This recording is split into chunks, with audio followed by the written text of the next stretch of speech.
It has been way too long since we featured our next guest on the program. He is the BYU basketball radio analyst, a man who averaged nearly 6 points a game while he played for the Cougars. Mark Durrant is back on BYU Sports Nation. Mark, great to have you. How are you?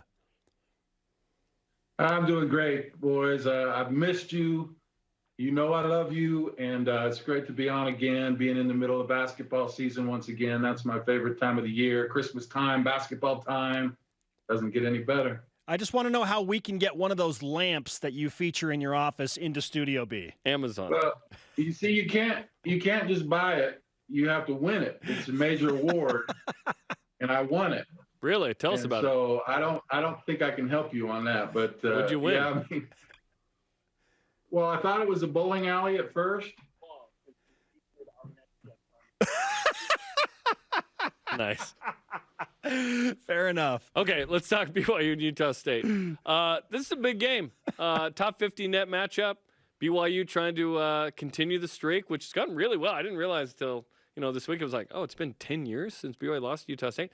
But Aggies are good. I think BYU's better, but Aggies are good.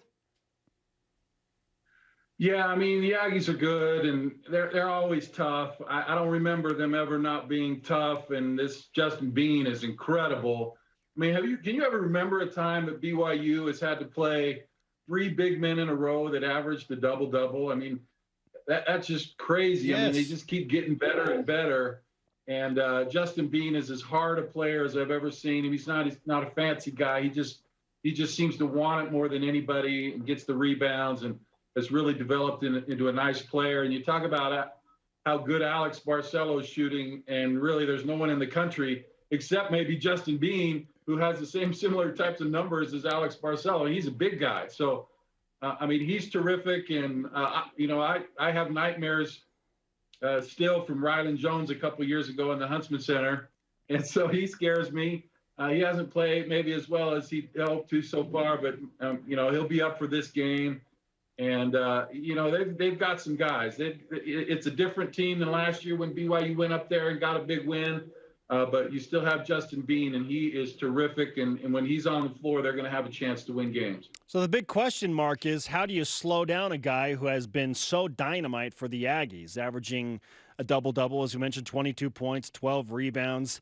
And BYU's down Gavin Baxter and Richard Harward. Bean plays the 4. So is this all about Caleb Lohner, or is there somebody else that can get involved in trying to slow down Justin Bean? Well, I think Caleb will have to be the point of the spear, right? Because he, being such a physical guy, and Caleb is one guy that can match that. I mean, Caleb is kind of an Adonis. I mean, I wished I looked like that in college. I wish I could ever. I mean, there's only Spencer and Caleb that kind of look like that.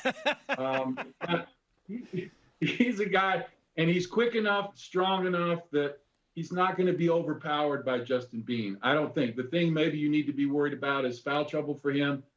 But then you bring in that's why you're really happy about having a guy like a Tiki Aliatiki, who's pretty raw, right? But he's so strong and big. You just want to be able to throw big bodies at Justin Bean and just keep yourself in between him and the basket, make him shoot over the top of you. And he's going to make shots, he's going to get rebounds, but you just want to kind of limit what he can do out on the floor. So I think with a couple of different guys and just a focus being on Justin Bean defensively, that BYU should be able to do a nice job. They did a nice job against Gage Prim.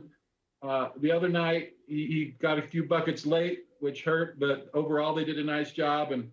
And so, it's tough not having Gavin back there, but I think with Caleb Lohner and et al. That I think BYU can do some things to try and limit Justin Bean's effectiveness. Yeah, he's going to pull him out to the three-point line, whoever's guarding him. He's shooting 56% from 3 as well and has made 10. It's not like he's shot 3 of 5 or whatever. Let's talk about the guard. I think the guard line. I think that's where BYU's biggest advantage is in this game. BYU's experience in the backcourt of 2, 5th and 6th year seniors in Tijon Lucas and Alex Barcelo going up against Rylan Jones, and then RJ Idlerock, who's a UMBC transfer who came with Coach Ryan Odom. Those two can really control a game, and we've seen that. Yet we've seen times like Utah Valley, I guess just the one time, where BYU shot so poorly it was hard to overcome. So how do you think those guards can control this game?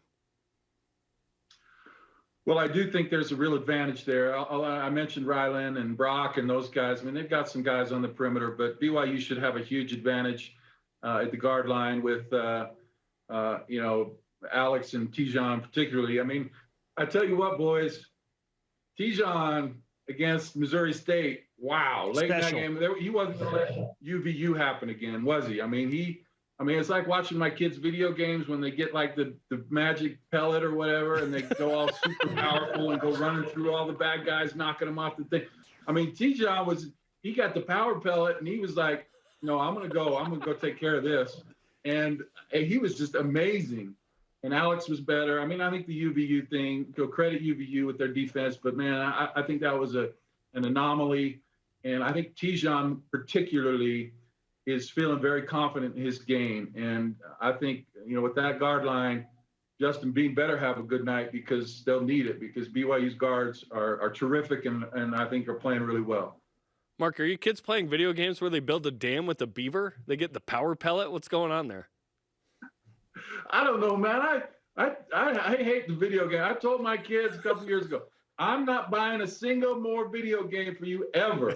I bought every single system for the history, and I ain't buying any more video games. So, sorry, kids. They're pretty much gone anyway, so my daughter's not that into them, so that's okay. Mark, get off my lawn, Durrant here. Yes, we were talking with Mark Durrant, BYU basketball radio analyst, former Cougar basketballer on BYU Sports Nation. The Utah State game, of course, is a huge one with rivalry implications. BYU is trying to win a 10th in a row against the Aggies, which is pretty wild because that's a pretty proud program that resides in Logan. But then BYU has a neutral site showdown in South Dakota against a very good Creighton team. Mark, when you put those two games together, has this in a way become like the biggest week of the season for BYU? What do you think? Well, first of all, South Dakota in December, thanks a lot for scheduling that one for me. I appreciate that. You better believe I'm going to the Bahamas next year as payment for this little trip. But that's a great chance to play Creighton, though. I don't think Creighton's as good as they have been, but they're still very good.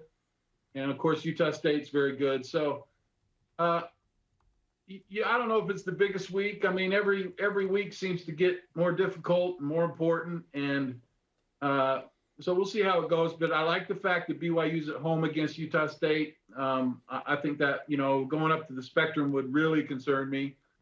And we're not going to it's near Creighton, but we're not playing at Creighton's place. It's neutral site. So I think, I think this BYU team needs wins simply for confidence, given what's happened recently. I think that's why it's a big week.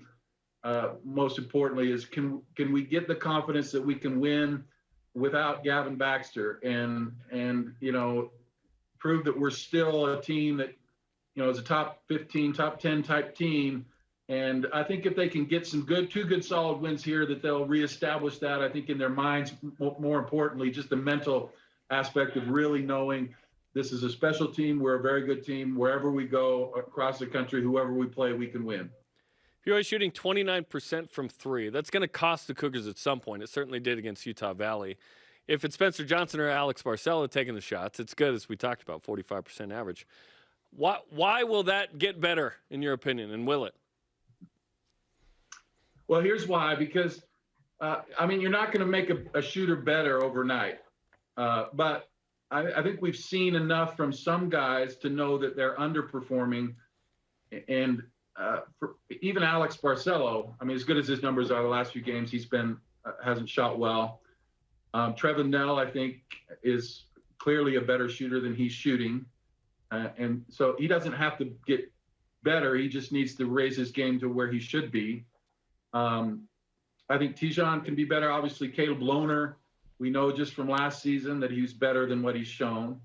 And so you've got guys that I think have proven in the past where they should be, and they're not there. So it's not a huge leap for me to think they can get there. It's not that they're going to have some, magic fairy godmother touch them on the head, and now they're a good three-point shooter. That doesn't happen. But I think those guys can get better. Caleb's got to be better. As good as he is, and he does so many good things, you need to have a guy on the perimeter that can shoot the three at that spot. And I think he can, because if you don't, what happens? BYU likes to play their bigs on the perimeter, run the offense through their bigs. If I'm playing BYU right now, I don't guard Caleb Lohner. I help on other guys, and it will slow down the offense, and it will clog up the middle. So as much as I love Caleb, like he did last year in this game against Utah State, this would be a good time to get off the snide, start hitting some threes, and that will really help this team. Mark, we love you and we love Lamp. We appreciate the time, my friend. Always great to speak with you. Look forward to a great game. We'll see you courtside tonight in the Marriott Center. Hey, I love you guys. Always good to talk to you. We'll talk to you soon. Thanks.